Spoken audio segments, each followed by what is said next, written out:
Welcome to Solvetic, your channel to always learn technology easily. Below in the description, you will find useful links we used in this video.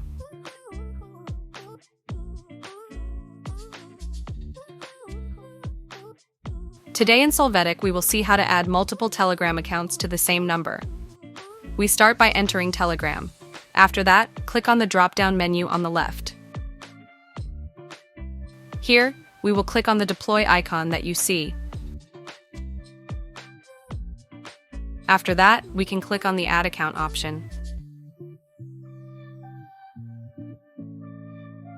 Finally, you will only have to add the number of the next account to add. For the process, you will need a code that will be sent to the device where you have previously logged in, so we recommend having it on hand. Hey, remember to subscribe Solvetic channel.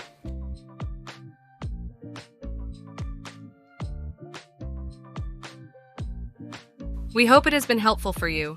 Here are links to watch more videos of your interest and subscribe to the Solvetic channel. Thank you.